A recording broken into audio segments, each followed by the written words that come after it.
안녕하세요. 저는 믿었던 아내에게 엄청난 뒤통수를 맞아버린 40대 남자입니다. 아내랑 10년 넘게 결혼 생활을 하면서 그런 못된 짓을 할 거라곤 상상도 못 했는데요. 제 편이 되어준 누군가 덕분에 아내의 실체를 알 수 있게 되었습니다. 저를 도와준 건 다름이 아니라 제 처제인데요. 가족의 일이라면 무조건 편들어주고 눈 감아주는 사람들도 있지만 저희 처제는 안 그렇더라고요. 그럼 처제 덕분에 제가 아내에게 한 방 먹일 수 있었던 이야기를 지금부터 시작해 볼게요. 저에겐 1살 터울의 남동생과 7살 터울의 여동생이 하나 있습니다. 저와 남동생은 나이 차이가 많이 나는 여동생을 정말 많이 예뻐했어요. 초등학생 시절 한창 또래 남자애들과 자전거도 타고 축구도 하며 놀아야 할 시기인데도 저랑 남동생은 여동생을 놀이터에 데려가 소꿉놀이를 같이 해주곤 했어요. 여동생이 그 쭈그만 손으로 조물조물 흙장난을 하는 그 모습이 너무 귀여웠거든요. 여동생이 화장놀이를 한다고 하면 서로 얼굴을 먼저 내어주겠다고 티격태격하기도 했어요. 수진아, 형 말고 나한테 해. 내가 형보다 코가 오똑하잖아. 그건 아니지. 내가 눈도 더 부리부리하고 코도 더 날렵한데?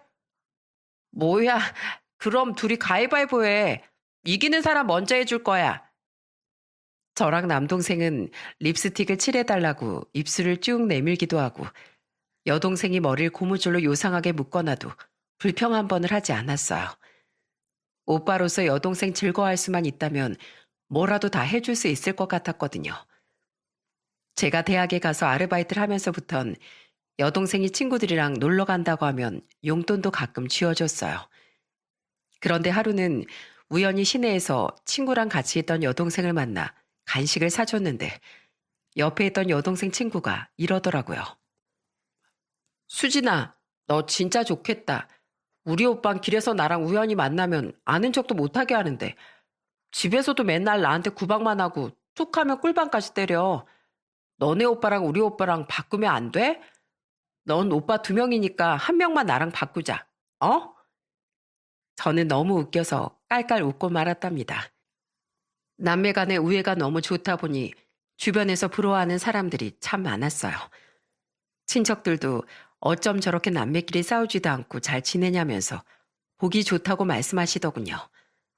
덕분에 저희 부모님도 어깨가 으쓱하셨답니다. 이후 저는 대학을 졸업하고 평범한 회사에 취업했어요. 그런데 대학생이던 여동생이 어느 날부터 표정이 안 좋아 보이는 거예요. 그래서 저는 여동생에게 이렇게 물었어요. 수진아, 너 요즘에 무슨 일 있어? 매일 쌩글쌩글 웃던 애가 왜 이렇게 표정이 어두워? 아무 일도 아니야. 그냥 요즘에 공부도 하고 아르바이트도 하느라 조금 피곤해서 그래. 여동생은 별거 아니라는 듯 말했지만 저는 좀 걱정이 되더라고요. 그래서 하루는 퇴근하고 여동생이 아르바이트라는 카페에 간 적이 있었어요. 마침 여동생도 퇴근 시간이라 같이 집에 가며 야식이라도 사 먹으려고요. 그런데 카페 문을 열고 들어가 보자 카페 사장이 제 여동생한테 손가락질까지 하면서 막말을 하고 있더라고요. 야, 네가 아주 여기 사장이지? 어? 가난한 부모 만나서 용돈 벌려고 아르바이트나 하는 주제에 어디서 따박따박 대들어? 야, 너 말고도 우리 카페에서 일하고 싶어하는 대학생들 널리고 널렸어. 너 아니면 뭐 일할 사람이 없는 줄 알아? 사장님, 그게 아니라요. 그게 아니긴 뭐가 아니야? 너 내가 바쁜 시간에 화장실 가지 말라고 했지? 오늘 CCTV 보니까 손님들이 줄을 서 있는데 홀라당 화장실에 가버리더라? 여기가 무슨 네 놀이터인 줄 알아? 안 바쁠 때만 일하고 바쁠 땐 도망가 버리게? 저는 이게 무슨 일인가 싶어 카운터로 한 발짝 다가가려고 하는데 갑자기 옆에 있던 제 여동생 또래의 다른 여자 알바생 한 명이 앞으로 나서더군요. 사장님, 진짜 너무하신 거 아니에요? 수진이 오늘 배탈 났다잖아요. 배탈 나서 하루만 쉰다고 했는데도 사장님이 기어코 모시게 하셨잖아요. 오늘 수진이가 약 먹고 끙끙대는 거 얼마나 안쓰러운 줄 아세요? 저번에 감기 몸살 걸려서 열이 펄펄 날 때도 일을 그렇게 많이 시키시더니 배탈 나서 참고 참다가 화장실 한 번 간 게 그렇게 죄인가요? 넌 또 뭐야? 너까지 같이 잘리고 싶어? 자르고 싶으면 자르시던가요. 사장님은 수진이가 아픈 와중에도 열심히 일해준 건 안 고마우세요? 화장실도 수진이는 계속 참겠다고 했는데 보는 제가 다 너무 안쓰러워서 제가 먼저 가라고 한 거예요. 안 아픈 제가 잠깐 고생하면 되니까요. 뭐라고? 이것들이 진짜 쌍으로 약을 처먹었나? 왜 둘 다 나한테 대들고 난리야? 너희들 오늘 내가 한번 무서운 꼴을 보여줘? 카페 사장은 옆에 있던 행주를 집어들더니 제 여동생에게 던지려고 하더군요. 저는 더 이상 보고 있을 수가 없어 성큼성큼 걸어가 그 사장에게 소리를 질렀습니다. 이보세요. 지금 내 동생한테 뭐 하는 짓입니까? 당신은 또 뭐야? 남의 일을 왜 참견이야? 남의 일이라뇨? 당신이 방금 전까지 쥐잡듯이 잡던 수진이가 내 동생이라고요. 집에서 부모님도 막말 한 번, 손찌검 한 번 한 적이 없는데 당신이 뭔데 우리 수진이한테 그딴 짓을 합니까? 수진아, 너 당장 그 앞치마 벗고 이리 나와. 이딴 데서 아르바이트 할 필요 없어. 용돈이 필요하면 내가 줄게. 그러니까 당장 나와. 얼른. 사장님, 저희 오빠 말대로 저 오늘부로 그만둘게요. 알바생이 노예인 줄 아는 그런 썩은 마인드로 한번 잘 먹고 잘 살아보세요. 여동생은 그렇게 말하고선 카운터 밖으로 나왔습니다. 그러자 옆에서 같이 싸우던 알바생도 앞치마에 벗어서 집어던지더군요. 저도 못해 먹겠네요. 제가 그동안 뭐 사장님이 좋아서 참고 다닌 줄 아세요? 그나마 수진이가 있어서 서로 의지하면서 버티고 또 버틴 거라고요. 그런데 이제 더는 안 되겠네요. 알바할 애들 널리고 널렸다고 하셨으니 다른 알바생 구해서 열심히 한번 해보세요. 제가 여동생을 데리고 밖으로 나오자 그 알바생도 같이 따라 나오더군요. 둘이 무척이나 친해 보이길래 저는 그 둘을 데리고 밥을 사주며 얘기를 들어봤습니다. 그동안 여동생이 왜 이렇게 표정이 어두웠나 했더니 카페 사장이 완전 갑질을 많이 했더라고요. 여동생은 물론이고 옆에 있던 알바생도 이렇게 말하더군요. 제가 아르바이트 여기 말고 다른 데도 해봤는데 여기 사장님이 유독 심하긴 했어요. 제 앞에선 수진이 욕하고 수진이 앞에선 제 욕하고 다른 알바생들 이간질도 장난 아니게 시켰어요. 한 번은 카페에 뚱뚱한 손님이 온 적이 있었는데 사장님이 혼잣말로 돼지라고 욕하다가 그 손님이 들은 거예요. 그 손님이 와서 따지니까 자기가 아니라 옆에 있던 다른 알바생이 그런 거라고 뒤집어 씌우는 거 있죠? 그 알바생이 울면서 아니라고 했는데도 끝까지 우기다가 제가 한마디 하니까 오히려 저한테 막 화를 내더라고요. 그런데 아까 수진이한테까지 그렇게 하는 걸 보니까 도저히 못 참겠더라고요. 저 우리 학교 다니는 애들 거기서 아르바이트 못하게 다 소문내버릴 거예요. 얘기를 들으니 한숨만 푹푹 나오더군요. 진작에 그만두지 왜 계속 다녔냐고 동생한테 물어보니까 이렇게 말하더군요. 오빠들한테 맨날 용돈만 받는 게 미안해서 나도 이번에 알바해서 오빠들 선물이나 좀 사주려고 했지. 그리고 오빠들도 회사에서 스트레스 많이 받으면서 일하고 있을 텐데 겨우 이런 걸로 그만두면 나만 참을성 없는 애 되는 것 같아서. 아휴, 그래도 그렇지. 어느 정도는 참아도 심하다 싶으면 그만뒀어야지. 오빠들 선물이 뭐라고. 아무튼 그 인간이 해코지하거나 알바비 못 준다고 하면 이 오빠한테 얘기해. 내가 어떻게든 해결해 줄 테니까. 알겠지? 그런데 그 사장은 직장인인 제가 나서서 그런지 군말 없이 알바비를 입금하더군요. 아마 알바생 애들이 대부분 대학생이다 보니 어려서 만만하게 본 것 같았어요. 그 후 제 여동생은 다른 아르바이트를 구해서 다시 열심히 일하기 시작했답니다.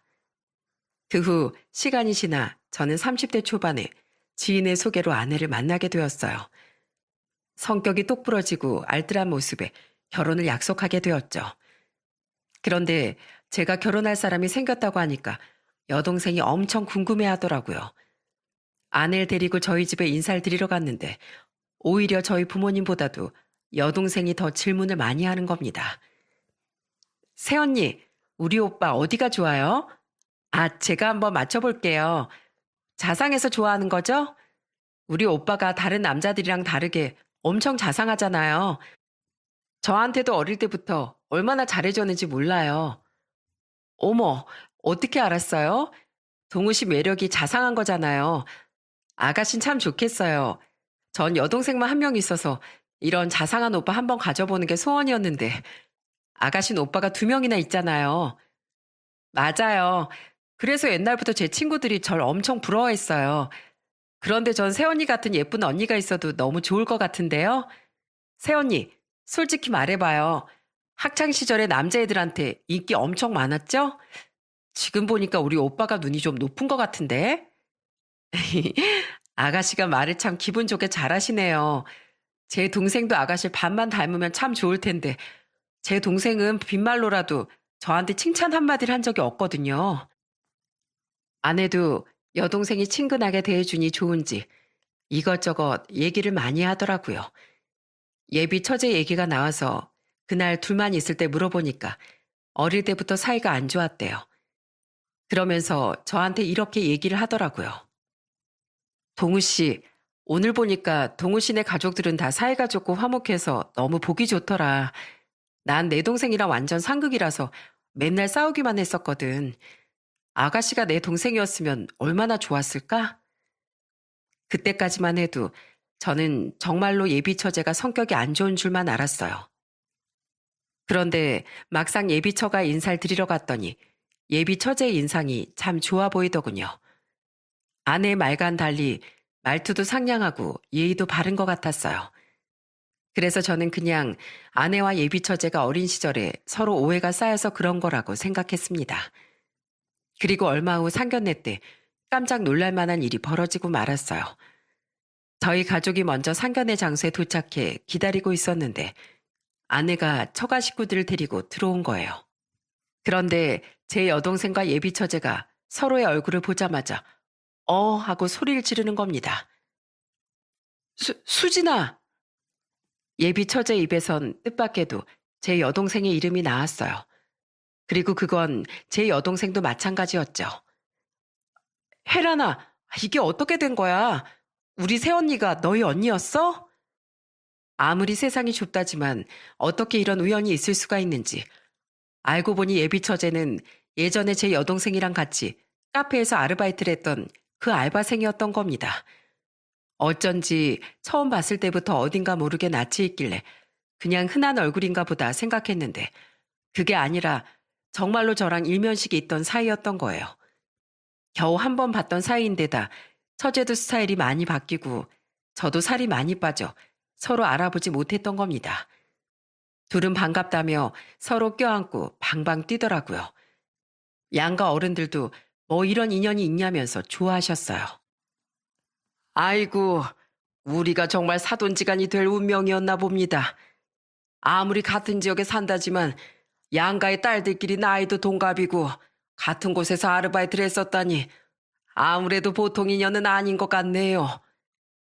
그 후 저는 결혼을 하게 되었고 처제가 그때 제 여동생을 도와 카페 사장에게 맞서 싸워줬던 게 너무 고마워 참 잘해주려고 노력했어요. 처제는 제 아내와는 사이가 별로 좋지 않았지만 저랑은 성격이 잘 맞아서 다행히 잘 지낼 수 있었답니다. 결혼한 지 1년 만에 아내와의 사이에서 아들이 태어나자 처제는 저희 아들을 보러 자주 놀러 왔어요. 그럴 때마다 제 아내는 처제에게 틱틱거리더라고요. 야, 넌 여기 왜 또 왔어? 심심하면 집에서 TV나 보지. 왜 와서 친한 척이야? 참, 나 언니 보러 온 거 아니거든? 나 우리 조카 보러 온 거야. 언니야말로 나 신경 쓰지 말고 TV나 봐. 내가 조카 봐주면 언니도 좋은 거 아니야? 괜히 좋으면서 싫은 척하고 있어. 처제는 아내에게 TV 리모컨을 쥐어주고선 저희 아들한테 딸랑이를 흔들며 놀아주더군요. 아내는 툴툴거리긴 했지만 덕분에 쉴 수 있어서 내심 좋아하는 것 같기도 했어요. 처제는 한 번 올라오면 반나절씩은 있다가 갔는데 출출하면 꼭 라면을 끓여달라고 하더라고요. 처제, 다른 비싸고 맛있는 것도 많은데 왜 또 라면이야? 그러지 말고 오늘은 족발 시켜줄까? 아니면 치킨? 먹고 싶은 거 있으면 뭐든 말만 해. 내가 다 시켜줄 테니까.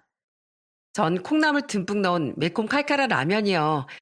파도 송송 썰어 넣어주시면 좋고요. 뭐? 또 라면을 달라고? 아니, 진짜 먹고 싶은 거 얘기해도 된다니까.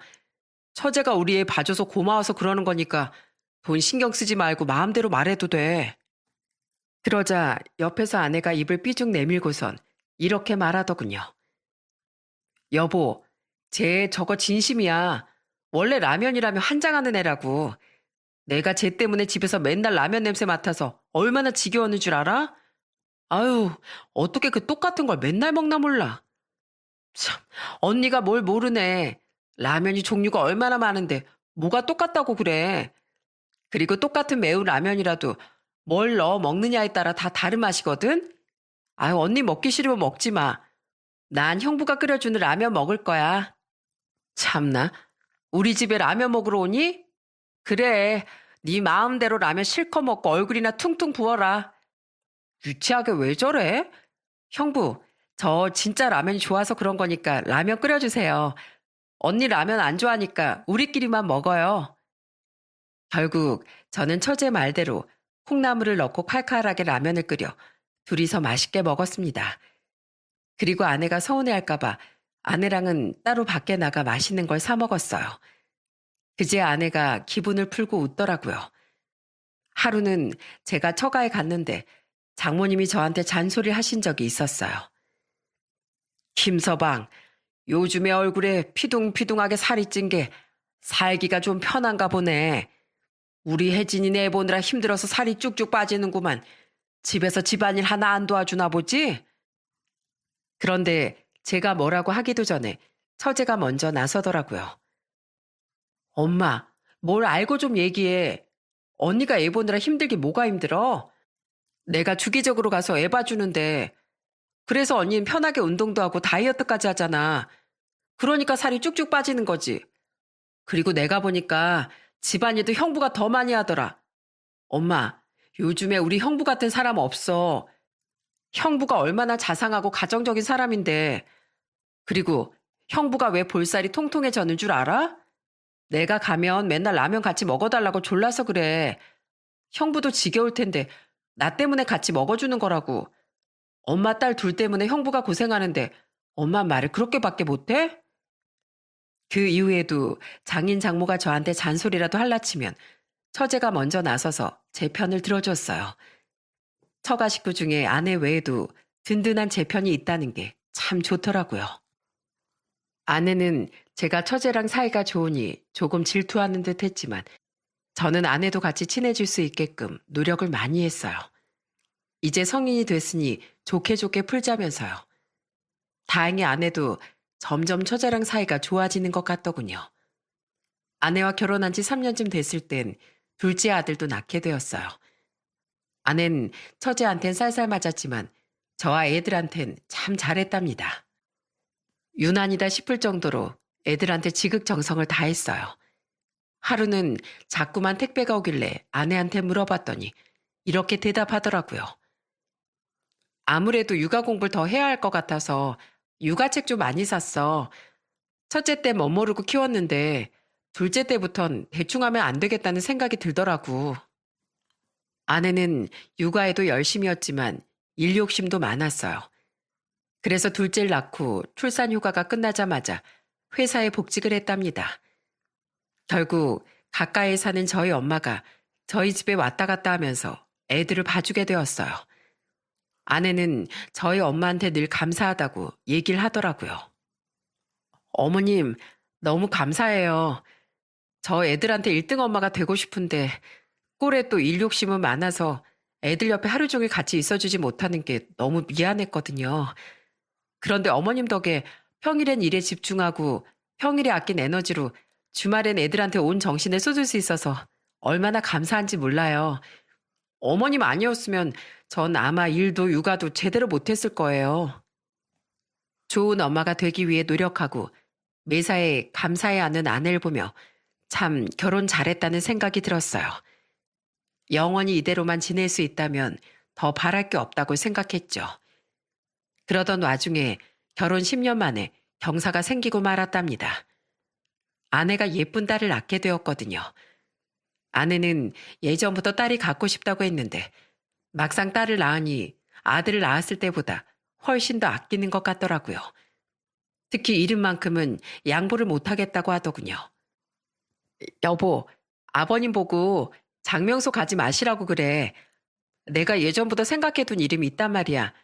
우리 딸 이름은 무조건 유라로 할 거야, 유라. 그러니까 다른 이름은 절대 안 돼. 유라? 아, 무슨 우리 딸 이름을 당신 혼자 지어. 장명소에서 짓는 게 싫으면 나랑 같이 의논해서 지어야지. 싫어. 난 예전부터 나중에 딸 나오면 유라라는 이름 붙여줄 거라고 계속 생각했었단 말이야. 첫째랑 둘째는 아버님이 지어주신 이름 그대로 썼으니까 이번만 당신이 좀 양보해. 아내가 하도 완강하게 나와 저는 결국 아내의 말대로 딸 이름을 유라라고 지었습니다. 그런데 아내는 점점 딸에 대한 집착이 심해지는 것 같았어요. 저희 아들들이 동생 예쁘다고 막 달라붙어서 뽀뽀를 하려고 하는데 아내가 짜증을 내면서 이러는 거예요. 동생한테 뽀뽀하지 말라고 했지? 동생은 눈으로만 보는 거야. 알겠어? 아유, 왜 그래? 애들이 동생이 예쁘면 뽀뽀도 할 수 있지. 당신 딸이라고 너무 예민한 거 아니야? 예민하긴 내가 뭘 예민해. 원래 애기들은 면역력이 약해서 뽀뽀도 함부로 하면 안 된단 말이야. 당신은 잘 알지도 못하면서 왜 날 예민한 사람 취급해? 아유, 나도 그건 아는데 당신이 너무 심하게 뭐라고 하니까 그렇지. 애들한테 내가 좋게 얘기할 테니까 제발 짜증 좀 내지 마. 그것뿐만이 아니었어요. 아내는 매일 애들을 봐주러 저희 집에 오시는 엄마한테 딸을 앉지도 못하게 하는 거예요. 당신 우리 엄마한테 왜 그래? 이럴 거면 첫째랑 둘째도 당신이 다 보던가. 애가 셋이라 혼자서 감당도 못하면서 엄마가 도와주면 고마워해야지. 왜 손녀딸도 못 안아보게 해? 하지만 아내는 계속해서 저희 엄마에게 짜증을 냈고 결국 전 그 꼴을 더 이상 보고 있을 수 없어 엄마한테 더 이상 애들 봐주러 오지 마시라고 했습니다. 그러자 아내는 베이비시터라도 구해달라며 난리를 치더군요. 우리 엄마가 좋은 마음에서 애들 봐주고 있었는데 당신이 싫다며? 싫다고 했으니까 당신이 알아서 애들 봐야지. 난 베이비시터 못 구해줘. 그러니까 정 힘들면 장모님한테 얘기하던가. 하지만 장모님도 바쁘다며 애를 못 봐준다고 하셨고 결국 아내가 저희 엄마에게 사과라고 하루에 몇 시간만이라도 엄마가 봐주시는 걸로 하게 되었답니다. 그래도 전 아내가 힘든 것 같아 집안일은 거의 다 제가 하려고 노력했어요. 그런데 아내는 자꾸만 별것도 아닌 걸로 사사건건 트집을 잡더라고요. 그것뿐만 아니라 심지어는 담배 끊은 지 한참 된 저한테 담배 냄새가 난다면서 자꾸 말도 안 되는 시비를 거는 겁니다. 여보, 담배 핀 손으로 우리 유라 만지지 말라고 했지? 도대체 내가 몇 번을 말해 알아들어? 무슨 소리야? 나 담배 안 피운 지 10년도 넘었는데 왜 생사람을 잡아? 거짓말 하지 마. 손에서 이렇게 담배 냄새가 나는데? 담배 핀 적이 없는데 어떻게 내 손에서 담배 냄새가 난다는 거야? 당신 혹시 코에 이상 있는 거 아니야? 자꾸 이상한 소리 하지 말고 이비인후과 가서 검사나 좀 받아봐. 그뿐 아니라 갑자기 저와 처제의 사이를 의심하기도 했어요. 당신 또 우리 혜란이랑 연락했어? 솔직히 둘 너무 의심스러워. 세상에 어떤 처제랑 형부가 이렇게까지 친하게 지내? 당신 이제 우리 혜란이랑 연락하지 마. 내가 집에도 못 오게 할 테니까 이제 친하게 지내지 말라고. 당신 진짜 왜 그래? 원래 안 그러던 사람이 갑자기 의심병이라도 생긴 거야, 뭐야? 난 처제가 우리 유라 얼굴 보고 싶다고 해서 사진 찍어서 보내줬을 뿐이야. 그렇게 의심되면 처제랑 나랑 대화한 거 쭉 읽어보던가. 갑자기 변한 아내의 모습에 적응이 되질 않더군요. 혹시 이게 말로만 듣던 산후 우울증인가 싶기도 했습니다. 그런데 딸이 10개월쯤 됐을 때 갑자기 아내가 충격적인 얘기를 꺼내더군요. 우리 이혼해. 나 당신하고 더는 못 살겠어. 여태까지 당신하고 성격 안 맞는데도 어떻게든 우리 애들 생각해서 참고 살아보려고 했는데 이젠 나도 더는 못해. 그러니까 당장 나랑 이혼해. 아니, 여태까지 잘 지내놓고 갑자기 이혼이라뇨? 저는 너무 황당해서 아내에게 이렇게 말했습니다. 갑자기 그게 무슨 소리야? 이혼을 하자고? 당신 혹시 뭐 잘못 먹었어? 최근 들어 자꾸 별것도 아닌 걸로 시비 걸고 날 의심하더니 이젠 이혼 얘기까지 꺼내? 그래, 당신도 내가 자꾸 시비 걸고 의심하니까 짜증나잖아. 그러니까 시원하게 이혼하자고. 요즘에 이혼이 뭐 별거야? 내 친구들도 10명 중에 3명은 이혼했더라. 뭐라고? 이혼이 무슨 애들 장난도 아니고 어떻게 이혼이란 말이 그렇게 쉽게 나와? 그럼 우리 애들은 어떻게 할 건데? 내가 유라 데리고 가서 키울 테니까 당신이 첫째랑 둘째 데려가면 딱 되겠네. 어차피 첫째랑 둘째는 어머님이 키워주셔서 나 없어도 상관없잖아. 그걸 지금 말이라고 해? 당신 솔직히 얘기해. 갑자기 이러는 이유가 대체 뭐야? 혹시 남자라도 생겼어? 미친 거 아니야? 왜 생사람을 잡아? 이것 봐. 내 얘긴 듣지도 않고 다짜고짜 남자 있다고 의심부터 하잖아. 내가 이런 사람이랑 어떻게 평생을 살겠어? 아무튼 난 내 의견 얘기했으니까 당신은 이혼 서류에 도장이나 찍어. 알겠어? 아내는 그렇게 말하고선 막내딸을 안고 친정으로 가버렸습니다. 저는 갑작스런 상황에 너무 황당해서 말도 안 나오더군요. 하지만 전 성격 차이라는 아내의 말을 납득할 수 없었어요. 딸이 태어나기 전까지만 해도 누구보다도 화목한 가정이라고 생각했거든요. 그런데 아내는 제가 이혼을 안 해주자 이혼 소송까지 걸더군요. 그런데 이혼 소송 소식을 듣게 된 여동생이 저한테 전화를 해서 안부를 묻더라고요. 힘들지만 잘 이겨내려고 노력하는 중이라고 얘기했는데 여동생이 이런 말을 하더라고요. 오빠네 집이 참 화목해 보였는데 갑자기 왜 이런 일들이 연달아 터졌는지 모르겠네.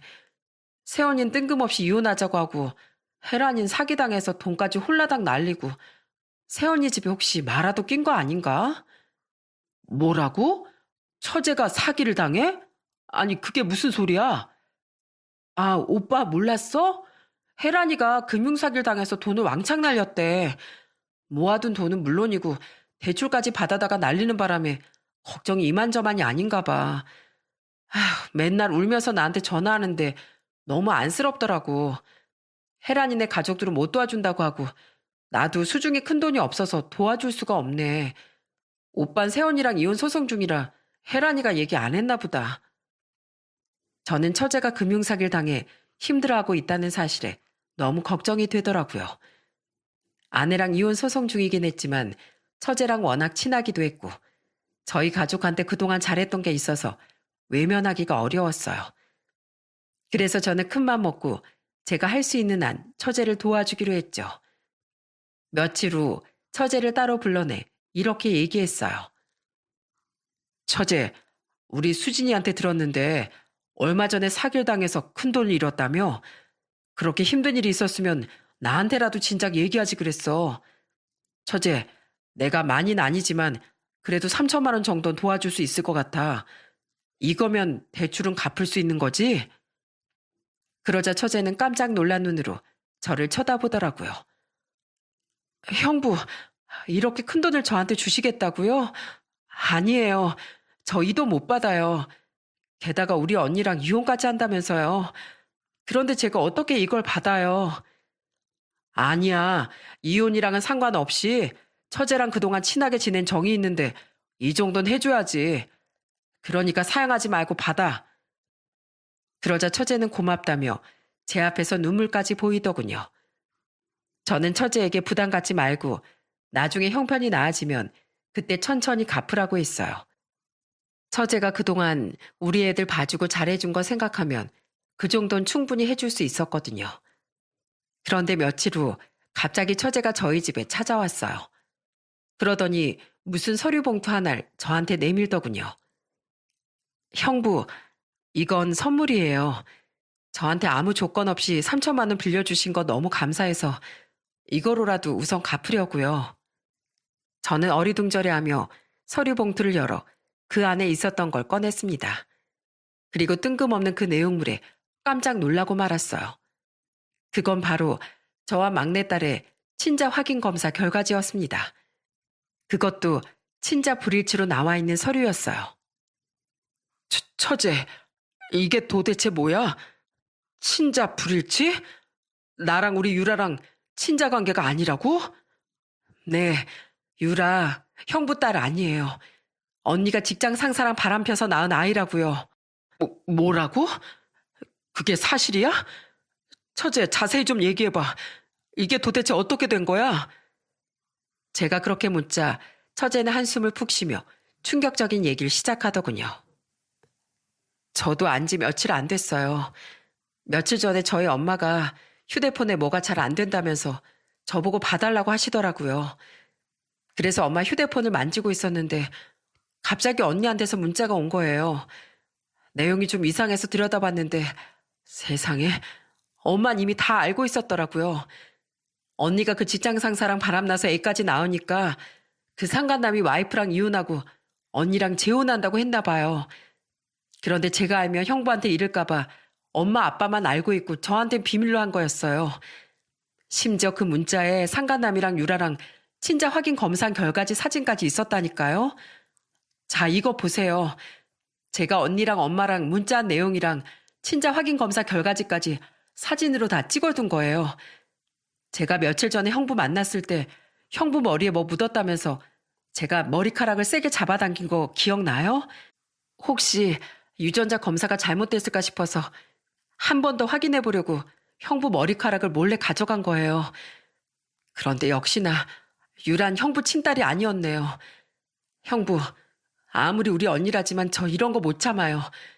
형부는 우리 언니가 바람 피우는 줄도 모르고 이혼 소송을 하고 있잖아요.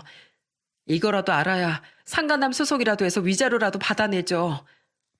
말도 안 돼. 정말로 유라가 내 딸이 아니란 말이야? 어떻게 이럴 수가. 말도 안 되죠? 저도 처음엔 안 믿겨졌어요. 그런데 이렇게 떡하니 검사 결과로 나오잖아요. 그리고 우리 언니 어릴 때부터 성격 개차반이었어요. 욕심만 더럽게 많고 저를 하인 부리듯이 부렸다고요. 그리고 최근에 언니랑 저랑 사이 좋아진 거 있죠? 그거 다 연기예요. 형부 없을 때 저한테 얼마나 짜증나게 굴었는 줄 아세요? 그런데 제가 형부랑 언니가 사이 안 좋아지는 거 싫어서 일부러 티를 안 낸 거라고요. 우리 언니가 원래 그런 사람이에요. 형부가 완전히 우리 언니 두 얼굴에 넘어간 거라고요. 저는 너무 큰 충격에 손이 바들바들 떨리더군요. 딸이 태어나고 나서 예뻐했던 그 모든 순간들이 생각나면서 그 아이가 내 딸이 아니었다는 사실이 믿어지지 않았어요. 게다가 여태까지 저한테 보였던 모습들이 전부 다 연기였다뇨. 저는 단지 아내가 산후 우울증이라 예민해진 거라고만 생각했는데 그게 아니라 저랑 빨리 이혼하고 싶어서 그랬다고 생각하니까 너무 소름이 돋더군요. 다음 날 저는 더 이상 참을 수 없어 아내의 직장에 찾아갔습니다. 아내는 다시 복직해서 회사를 다니고 있었거든요. 제가 회사에 찾아가 아내의 이름을 크게 부르자 아내는 기겁해서 쫓아나오더라고요. 당신 미쳤어? 여기 우리 회사야. 왜 갑자기 찾아와서 난리야? 이혼하는 거 아주 동네방네 자랑하고 싶어서 그래? 뭐? 이혼하는 거 자랑하고 싶어서 그러냐고? 자랑은 네가 하고 싶겠지. 나랑 빨리 이혼해야 네 직장 상사랑 재혼할 수 있으니까. 그게 무슨 소리야? 뭔 말 같지도 않은 소리를 하고 있어. 말 같지도 않은 소리? 야, 이 서류나 똑바로 보고 얘기해. 내 딸인 줄 알았던 유라가 내 딸이 아니던데 나랑 친자 검사 결과 불일치라잖아. 여기 불일치라고 써있는 글자 안 보여? 그러자 아내는 제가 내민 서류를 보고 얼굴이 새파랗게 질리더군요. 하지만 곧 표정을 고치더니 눈 하나 깜짝 안 하고 거짓말을 하더라고요. 이 검사 결과가 잘못 나왔나 보지. 이것 봐. 당신 이렇게 날 의심하니까 내가 숨이 막혀서 살 수 있겠어? 이러니까 내가 이혼하자고 했지. 또 내 탓이지? 그래서 넌 의심받을 만한 짓 안 했다 이거야? 그래, 난 안 했어. 난 깨끗한 사람이야. 진짜 회사까지 찾아와서 구질구질하게 왜 이래?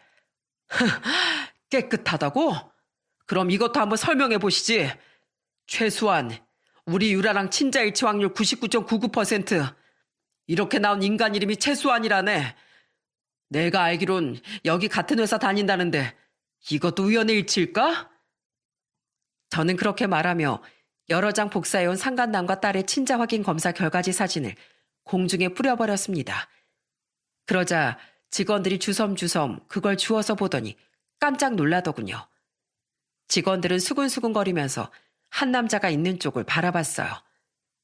그쪽으로 고개를 돌려보니 파티션 위에 떡하니 최수환이라는 이름이 써있더군요. 아, 당신이 최수환이구만. 야, 네가 감히 내 와이프랑 바람이 나서 나한테 뻐꾸기 새끼를 키우게 만들어? 너 유부남이라며 애도 둘이나 있는 인간이 감히 이딴 짓을 해? 그래놓고 성격 차이 핑계로 나 이혼시키고 저 인간이랑 둘이 재혼하려고 했다며? 아주 대단한 사랑이네. 두 가정을 배신하고 애들까지 엄마랑 헤어지게 만들 정도로 아주 대단한 사랑이야.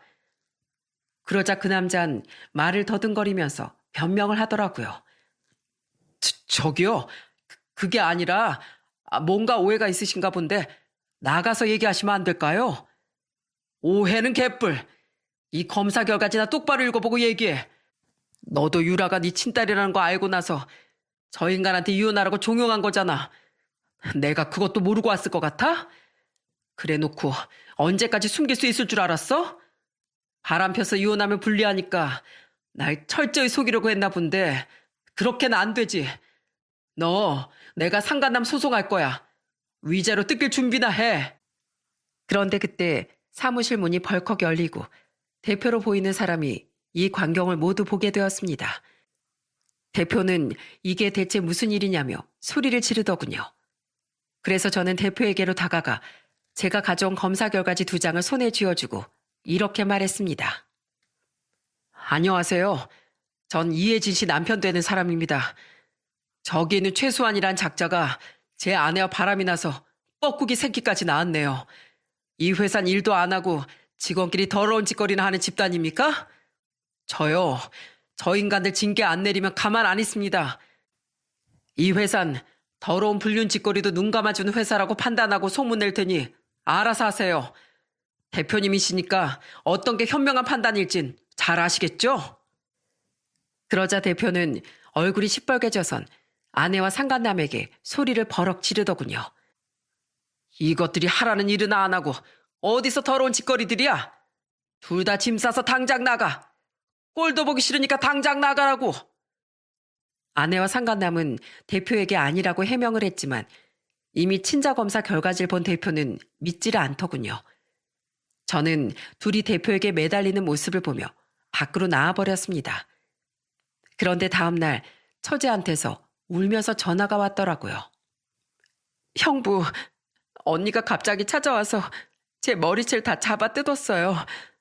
제가 형부한테 이른 거 알고 나서 다 제 탓이라면서 저를 막 때리고 할퀴었다고요.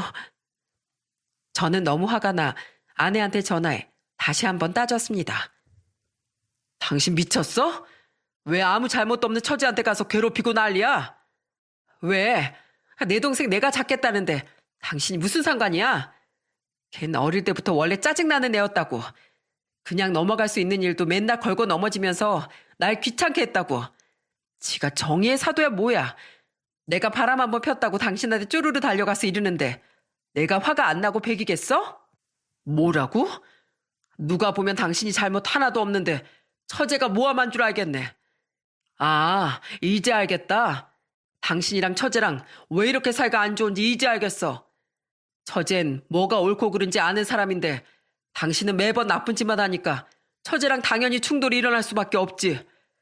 당신은 언니가 돼서 모범을 보이지 못할 망정 그런 더러운 짓이나 하면서 처제한테 창피하지도 않아? 그리고 당신 내 앞에서만 처제랑 사이 좋아진 척하고 뒤에선 틱틱거리면서 괴롭혔다며? 당신 이제 보니까 연기가 아주 천만 배우 저리 가라다. 이참에 아예 회사 그만두고 연기자나 하지 그래. 10년 넘게 같이 산 나도 속였으니 다른 사람들은 더 속이기 쉬울 거 아니야. 안 그래도 사장님이 나가라고 난리거든? 그러게 왜 회사에 찾아와서 그 난리를 쳐. 바람 피운 거 알았으면 우리 둘이 조용히 해결하면 되잖아. 왜 사람들이 다 있는 데서 창피해 주냐고. 직원들이 우리만 보면 수군거리고 욕하는데 내가 진짜 쪽팔려 죽겠단 말이야. 그러게 쪽팔릴 짓을 하지 말았어야지. 어디 할 짓이 없어서 다른 놈 애를 낳아다가 내 집에서 키워? 그래놓고 아무 잘못도 없는 척 내 성격이 이상해서 이혼하는 척 쇼를 했다 이거지? 그런데 이거 어쩌냐? 계획은 참 거창했는데 결국은 실패했네. 이런 거 보면 역시 세상은 착한 사람 편인가 봐. 이제 난 당신이랑 상간남한테서 위자료 뜯어낼 일만 남았으니까. 저는 그렇게 말하고선 전화를 확 끊어버렸습니다. 다음날 장모한테서 전화가 와서 한 번만 눈 감아달라고 사정을 하는데 저는 절대 용서할 수 없다고 못을 박아버렸어요. 그리고 전 상간남 소송을 통해 위자료를 받아내고 아내와 이혼도 하게 되었답니다. 결국 아내랑 상간남은 직장에서 잘렸다고 하더라고요. 회사 이미지를 그렇게 더럽혔으니 그럴 만도 했죠. 이후 막내딸은 전처가 데려가고 저는 두 아들과 함께 살았어요.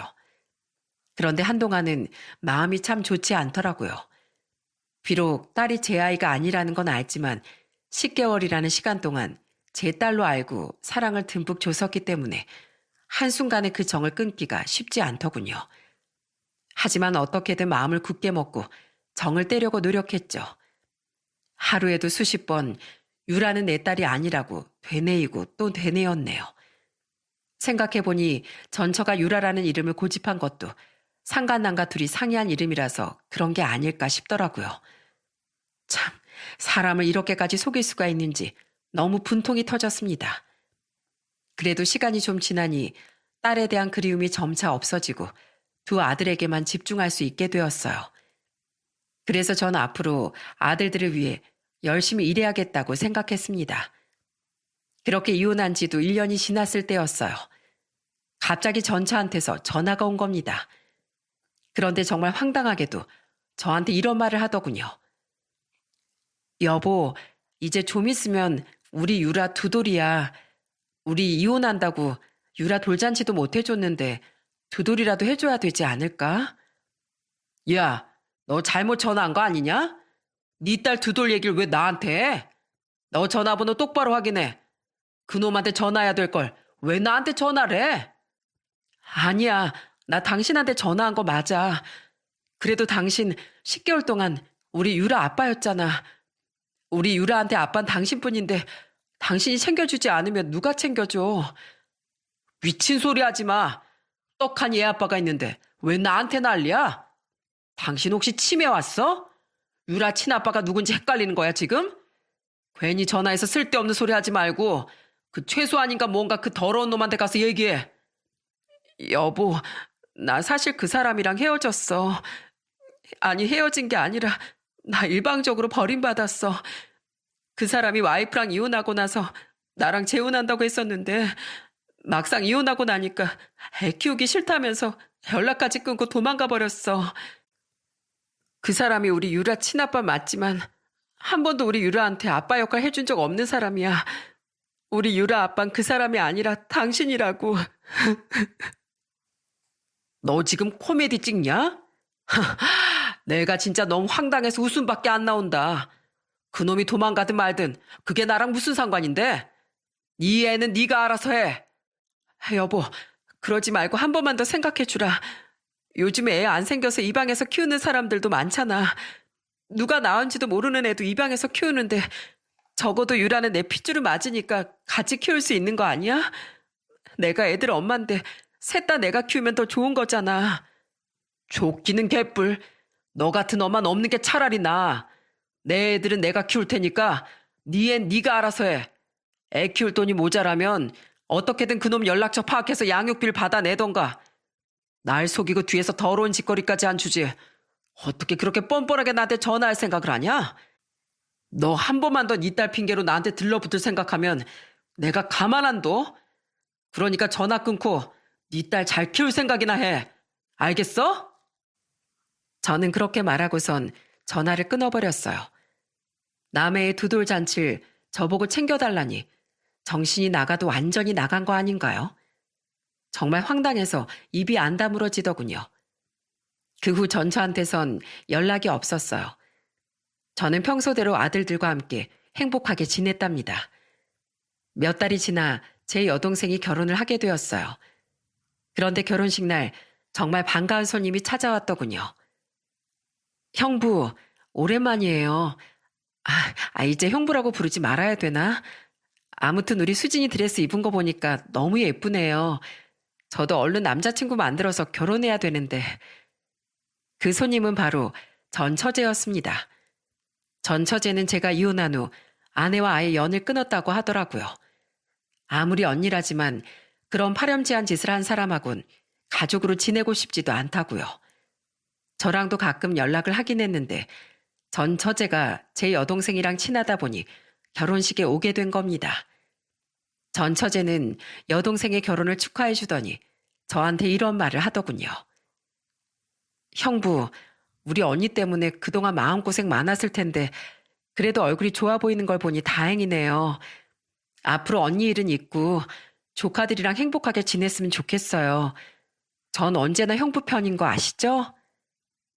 끝까지 좋은 말을 해주는 전 처제를 보고 정말 고맙더라고요. 비록 못된 아내를 만나 결혼 생활은 실패했지만 이렇게 좋은 처제를 알게 되어 다행이라는 생각이 들었어요. 제 여동생이 친구이기도 하니 앞으로도 종종 안부 연락 정도는 하면서 지내려고요. 같은 집안에서 이렇게 다른 자매가 나오다니 참 신기하죠? 전 처제한테 얘기를 들어보니 전처는 혼자 애들 키우느라 직장도 못 구하고 고생하고 있다고 하더라고요. 게다가 집에서도 금전적으로 도움을 주지 않아 곤란한 상황인 것 같은데 아주 쌤통이라는 생각이 들었습니다. 불륜하는 인간들의 최후는 늘 비참한 뿐이라는 걸 왜 모르는 걸까요? 유튜브 사연을 듣다 보면 불륜하는 남녀들이 은근히 많은 것 같아요. 오죽하면 불륜 카페도 있다고 하더라고요. 금지된 사랑이니 뭐니 하면서 자기들끼린 예쁘게 포장하고 서로 다독이기도 하는 것 같던데 실상은 배우자를 배신하고 가정을 깨뜨리는 더러운 짓일 뿐이죠. 그런 더러운 짓거리를 하는 인간들이 이 세상에서 싹 다 없어졌으면 좋겠어요. 여러분들도 그렇게 생각하시지 않나요? 그래도 전 처제 덕분에 전처의 불륜 사실을 알 수 있어 정말 다행이었던 것 같아요. 안 그랬으면 위자료도 못 받고 완전히 뒤통수 맞았을 거 아닌가요? 전 처제가 저한테서 받은 3천만 원을 계속 갚겠다고 하는데 전 그냥 안 받으려고요. 그 돈보다 훨씬 중요한 정보를 저한테 넘겼으니까요. 아무튼 전 앞으로 저희 애들이랑 계속 행복하게 지내려고 합니다. 여러분들도 소중한 가족들이랑 좋은 시간 보내셨으면 좋겠네요. 그럼 저의 이야기는 여기에서 마치도록 할게요. 들어주셔서 정말 감사합니다.